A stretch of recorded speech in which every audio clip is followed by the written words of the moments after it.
క్రీస్తునందు ప్రేమైన సహోదరి సహోదరులకు యేసుక్రీస్తు నామములో శుభములు. దేవుని యొక్క కృప మీకు కలుగునుగాక. ఈరోజు దేవుడు మనకిచ్చిన మాట 5వ కీర్తన 8వ వచనము. యెహోవా నా కొరకు పొంచియున్న వారిని బట్టి నీ నీత్యానుసారముగా నన్ను నడిపించుము, నీ మార్గమును నాకు స్పష్టముగా కనపరచుము. ఈ మాటలు కీర్తనకారుడు తెలియజేసినట్లుగా మనం చూడగలం. ఈ కీర్తన దావీదు మహారాజు రాసినట్టు మనము గమనించగలం. ఇక్కడ చెప్తున్నారు కదా, యెహోవా నా కొరకు పొంచియున్న వారిని బట్టి, అంటే దావీదును చిక్కించుకోవాలని, దావీదు గారిని ఎలాగైనా దుష్ట మార్గంలోకి తీసుకెళ్లాలని, దేవునికి వ్యతిరేకమైన కార్యం చేయాలని పొంచి ఉన్నారంట. ఆ పొంచి ఉన్న వారి గురించి కూడా దావీదు మహారాజుకు తెలిసినప్పుడు ఆయన ఇక్కడ అంటున్నారు కదా, యెహోవా నా కొరకు పొంచి ఉన్న వారిని బట్టి నీ నీత్యానుసారముగా నన్ను నడిపింపుము అంటున్నారు. అంటే చుట్టూ నా కొరకు పొంచి ఉన్నారు, నన్ను పాపంలో పడేయాలని, దుష్టత్వంలో పడేయాలని, లేకపోతే నన్ను నీ నుండి తప్పించాలని, నీ నీతి మార్గంలో నుండి నన్ను బయటికి తీసుకురావాలని వాళ్ళు చూస్తుండగా, వాళ్ళు పొంచి ఉంటుండగా నీవే నన్ను నీ నీత్యానుసారముగా నన్ను నడిపించు అని అంటున్నారు. అంతేకాకుండా నీ మార్గమును నాకు స్పష్టముగా కనపరచుము.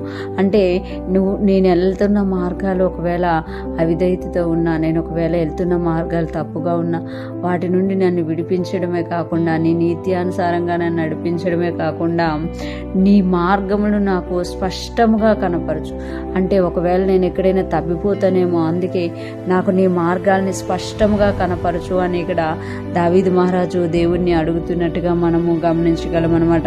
ఈ యొక్క కీర్తనలో మనం చూసుకుంటే మన కొరకు కూడా అనేక మంది పొంచి ఉంటూ ఉంటారు. దుష్టుడు పొంచి ఉంటూ ఉంటాడు అనమాట, మనుష్యులు పొంచి ఉంటారు అనమాట. కనుక మనం కూడా దావీదు మహారాజు లాగా అడగాలి కదా, ప్రభా నా కొరకు పొంచి ఉన్న వారిని బట్టి నన్ను నీ నీత్యానుసారముగా నడిపించు, నీ నీతిని అనుసరించేటట్టు, నీ వాక్యాన్ని అనుసరించేటట్టు, నీ మార్గంలో నేను అనుసరించేటట్టు నన్ను నడిపించు అని మనము అడగాలన్నమాట. చాలాసార్లు మన కొరకు పొంచి ఉన్నవారు మన గురించి మనకు తెలిసినా కూడా మనం నిర్లక్ష్యంగా ఉండడం వల్ల శోధనలో ఉన్న సమస్యల్లోనూ పడిపోతూ ఉంటాం. కానీ దావీదు మహారాజు అలాగా నిర్లక్ష్యంగా ఉండకుండా దేవుని సన్నిధిలోకి వెళ్ళి ప్రార్థిస్తున్నారు, నా కొరకు పొంచి ఉన్న వారిని బట్టి నీ నీత్యానుసారముగా నన్ను నడిపించు అని. అంతేకాకుండా నీ మార్గాలు నాకు స్పష్టంగా కనపరచు.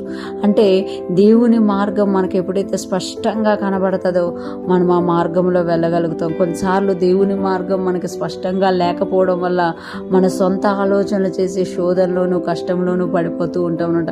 ఈరోజు దావీదు మహారాజు గారి ద్వారా దేవుడు మనకు నేర్పిస్తున్నారు కదా, మన చుట్టూ ఎంతమంది ఉన్నా, మన కొరకు ఎంతమంది పొంచి ఉన్నా, మనం ఎప్పుడైతే దేవుని మీద ఆధారపడి దేవుని సన్నిధిలో ప్రార్థిస్తామో అప్పుడు ఆయన నీత్యానుసారంగా దేవుడు మనల్ని నడిపించడమే కాకుండా ఆయన మార్గాల్ని మనకు స్పష్టంగా కనపరుస్తారు. మనం ఎక్కడా తప్పిపోకుండా ఆ స్పష్టమైన మార్గంలో ముందుకెళ్ళిపోయినప్పుడు దేవుడు మనకు తోడుగా ఉండి నడిపిస్తారు అన్నమాట. ఈరోజు ఫ్రెష్ మనం వింటున్న ప్రతి ఒక్కరం కూడా మన కొరకు పొంచి ఉన్న దుష్టుని చేతిలో కానీ మానవుల చేతిలో కానీ పడకుండా ఆయన వాక్యానుసారంగా నీత్యానుసారంగా నడుచుకుంటూ ఆయన మార్గంలో మనం స్పష్టముగా కనుగొన్న వారమై అందులో నడుస్తూ ముందుకు సాగిపోదుము గాక.